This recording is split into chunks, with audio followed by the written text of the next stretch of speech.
and the hope that the dreams they have for themselves and their children could come true. In the past 2 weeks, I've had the opportunity to participate in visits to facilities where migrants from other countries are being held. Most recently, I toured the Federal Correction Institute in the institution in Victorville. It was a prison that was clearly unprepared for the unprecedented arrival of nearly 1,000 detainees on June 8th. What prompted this visit was that some of you contacted my office urging me to go and discover the truth behind some of the rumors about the detainees. And I wanted to see this for myself. My office worked for about 3 weeks to gain admittance.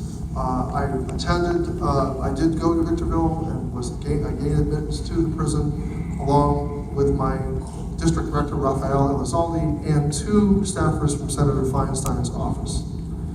And let me say that I saw a facility that was doing the best that they could with the staffing they had. I do have credible evidence that the facility was understaffed prior to the arrival of the detainees on June 8th.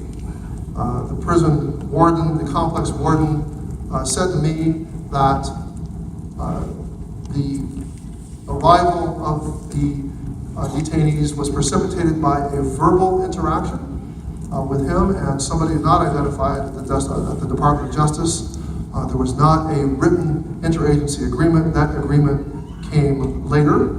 That agreement was actually, he said, evolved as the detainees arrived.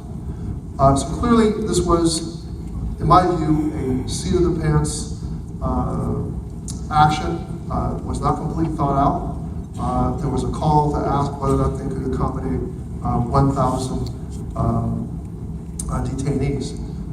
Prison officials informed me that there was a need for more space because all of the occupancy at facilities near the border, ICE facilities and CBP facilities were at the brim, and they were pulling detainees, overflow detainees, and moving them into the prison facility. Now understand, the prison facility does have a responsibility to take in pre-trial detainees, but clearly not on this scale. The prison warden said that this was an unprecedented number of people that he had to suddenly take care of. There were regular staffing shortages of regular sort of prison guard staffers. They're using a lot of overtime pay, which is advantageous in the eyes of some. But it's never a good thing when overtime has to, I think, be used on a routine basis and for a protracted long periods of time. There's not enough trained personnel to deal with the tensions that could arise, and I think conditions could emerge into something far more serious.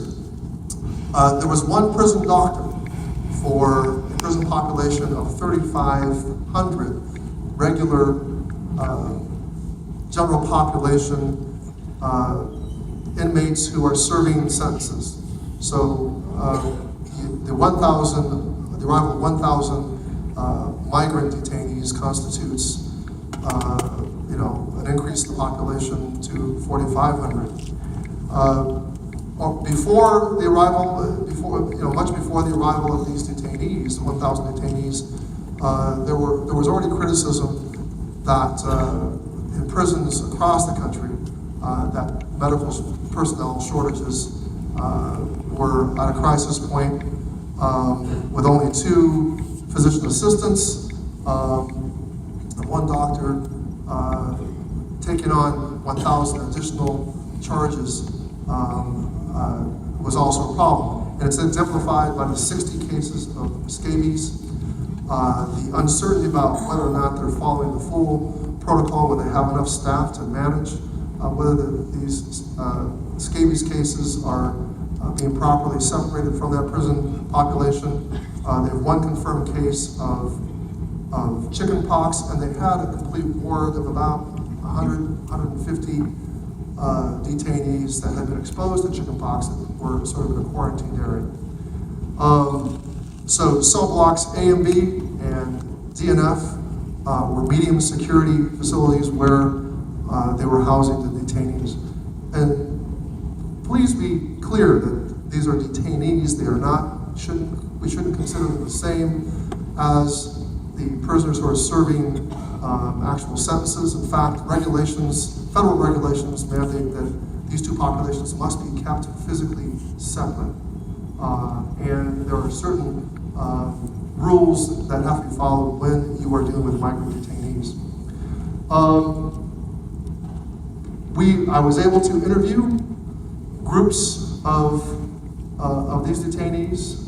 They come from principally Guatemala, was the largest population group. The second population group, which really surprised me, was a large number of Sikh Indian nationals from India. And there were some individuals from West Africa, some individuals from Pakistan and Bangladesh, but generally the largest group after the Guatemalan migrants were Indian nationals. I expressed surprise, and so did the warden. The warden was not expecting to have to take care of so many of these Indian nationals. All of the prisoners told me, when I spoke to several groups, I have some Spanish capacity, but my assistant, Rafael, speaks it more fluently. All of them complained of having no change of clothes since they arrived on June 8th. And no change of underwear, the bedding was not laundered, and they were allowed access to showers, but they're housed generally in two-person cells around a large common room. Prison officials led me to a large area separate from the residential areas. They let me tour this first. It was a large recreational space with some cardiovascular equipment, Stairmasters and exercise equipment. They did not have weight